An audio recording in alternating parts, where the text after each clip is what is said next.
Raila Odinga has embarked on a 2-day tour of Nyeri County. That tour by Raila Odinga is significant, politically speaking, and the entire country is actually glued to their TVs following what's happening in Nyeri.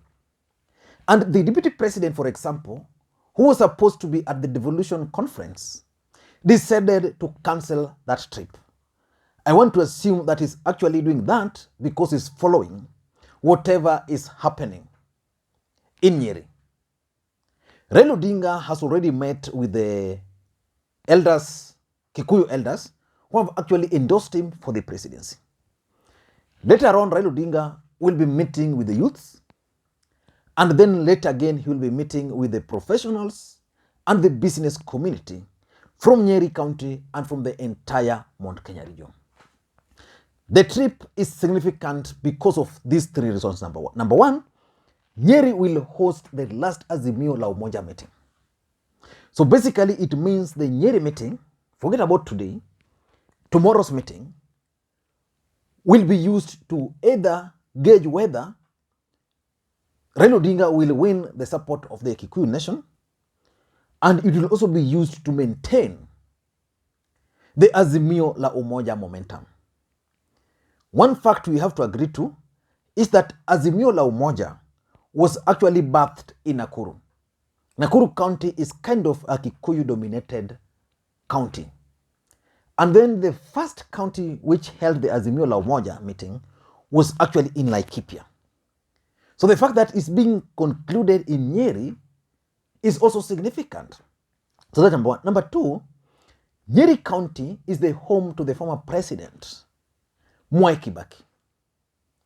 Will the Nyeri people or the larger Mount Kenya region endorse Raila Odinga in Nyeri the way Raila endorsed Mwai Kibaki? So that's something which is being talked of, that probably because Raila Odinga tortured Kibaki, the mountain is likely to torture him in Nyeri.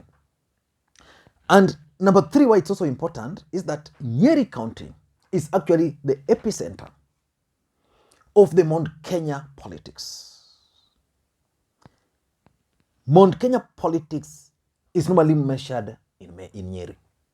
So let us wait and see how the events of today, which are just town hall meetings, and the events of tomorrow, which are going to be political rallies, are going to unfold. But several questions are going to be asked.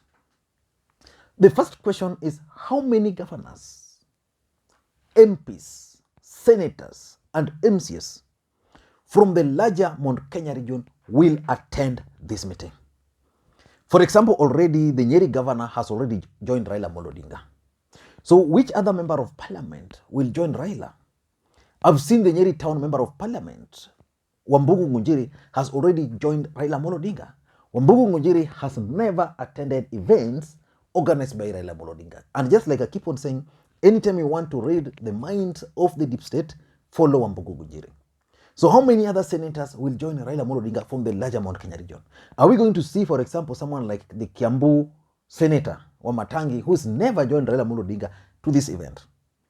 Who is going to be that surprise leader from the mountain who will join Raila Odinga? Because I'm sure if this event has the full support and the blessing of President Kenyatta, then we should expect the president to direct his troops to join Raila Odinga. So the first question would be, how many governors, senators, MPs, former MPs, current, are going to join Raila Odinga, especially tomorrow? So that's the first question. The second question is, what message will Raila Odinga be sending to the country from Nyeri? Is he going to announce that he's going to run? Is he going to send the signal that he's going to support someone else? Or is he going to send the signal that he's going to retire? We'll be able to gauge based on the choice of speakers. We'll be able to gauge those by the kind of statements which are going to be issued. Already, Mama Aida has been given a Kikuyu name, Nyawera. Nyawera Aida Odinga. You know, so that means already she's been accepted as the First Lady. So we'll be waiting to hear the message. What message is Kanini Kega going to pass tomorrow during the rally? Who is going to read the resolution of the mountain? Who is likely to be running it?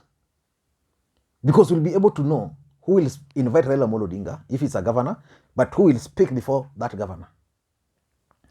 The third thing is who will represent the face of President Uhuru Kenyatta at this meeting. Raila Odinga and Uhuru Kenyatta had the handshake. As a matter of fact, the president has enjoyed touring Nyanza, touring Coast, Western Kenya, the former ODM strongholds. But one thing he has never done, taking Raila Odinga to the larger Mount Kenya region. I'm told the president is fully behind this event, but he's going to start campaigning for Raila Odinga in January. And basically, the reason why Tanga appealed to IBC over early campaigns is they didn't want the president to make an appearance here. So the question is, the president might not be here or he will not be here. But who will be his face? Who will the president send with this message? We'll be able to hear during the rally. The third question, which is going to be asked prominently, is Raila Odinga going to run for the presidency? And if he's going to run for the presidency,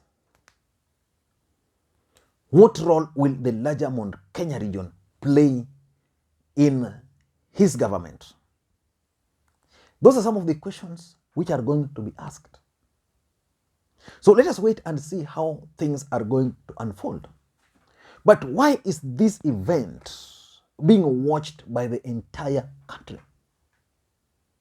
Why do you think it's being watched by the entire country? For several reasons. Number one, if the meeting tomorrow is going to fail, then it's going to send us a bad signal to the Azimio la Umoja. Azimio la Umoja events picked on well from Nakuru, Laikipia, throughout the country. Nyeri is going to be the last Azimio la Umoja, which means it has to be made successful. Because from Nyeri, the other event will be on 9th. On 9th, according to the way this whole thing was planned, was that Raila Odinga was going to start Azimio la Umoja, then take it to the entire republic. After taking it to the entire republic, then what was going to happen was that the entire republic was going to converge in Nairobi and endorse Raila Odinga for the presidency. But if it's going to fail, then that momentum, which it has gained throughout, including in Northeastern, including in Meru, including in Tharaka Nithi. So the thing is, Raila Odinga and the Azimio la Umoja is looking up to Nyeri to sustain the momentum. So that's the first thing why this event is being watched closely. Number two, why the event is being watched closely is whether Raila Odinga has been accepted in the larger Mount Kenya region. When Raila Odinga started venturing into the Mount Kenya politics, a narrative was created that it was easier to sell pork in the Middle East than to sell Raila Odinga in the mountain. But when he began, everything started changing. The narrative started changing. And people started buying into Raila Odinga. So Nyeri, tomorrow, because I know for sure that the deputy president and his team is not sleeping. The Madera member of parliament is not sleeping. They might be somewhere plotting how to disrupt the event tomorrow, so that the momentum is not achieved. So if Raila Odinga is going to be received well, if several members of parliament are going to accompany him, religious leaders, elders, the youths are going to endorse him, then it means they are going to debunk the myth that Raila Odinga cannot be sold to the people of the larger Mount Kenya region. So that's why the entire country is actually watching this event. The third thing is the running mate equation.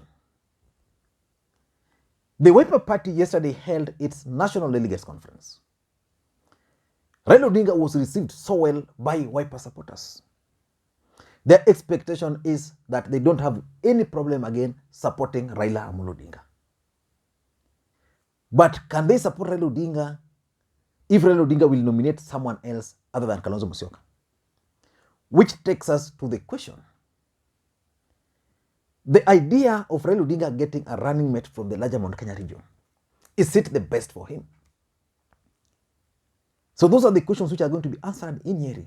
And if it's the best for Raila Odinga, then who can that person be? Who can be Raila Odinga's running mate from the larger Mount Kenya region? Can that person be Peter Kenneth? Can that person be Moses Koria? Who can this person be? So the issue of running mate, Raila Odinga's running mate from the larger Mount Kenya region, is actually going to be addressed during this meeting. And there are several options. There is Peter Kenneth, there is Peter Munya, there is Martha Karua, there is even Justin Muturi. Will Martha Karua, for example, attend this event? And if you won't attend, what signal will she be sending? So the issue of the running mate will be addressed at this meeting. And lastly, is President Uhuru Kenyatta's endorsement. I've always maintained on this platform, and I'm repeating, and I will not get tired repeating, that the only thing now standing between Raila Odinga and the presidency is President Uhuru Kenyatta's endorsement. The day President Uhuru Kenyatta will endorse Raila Odinga for the presidency, that's the day Raila Odinga will be sworn in. I'm not sure whether it will be tomorrow. If it won't be tomorrow, then let us wait. But I highly suspect that the Nyeri event is likely to be used to endorse Raila Odinga as the Mount Kenya preferred presidential candidate. And the people who will attend this event will represent the face of President Uhuru Kenyatta.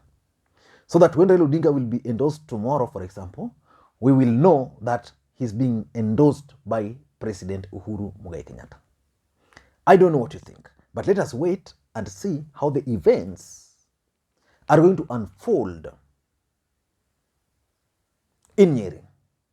If you're watching this channel for the first time, please take a second, click subscribe button so that next time you produce a video like this, YouTube will automatically notify you. And to the subscribers, I want to continue. Thank you guys for your continued support, because without that support, this channel cannot be where it is. Thank you guys, and please may you have a good day. Bye-bye.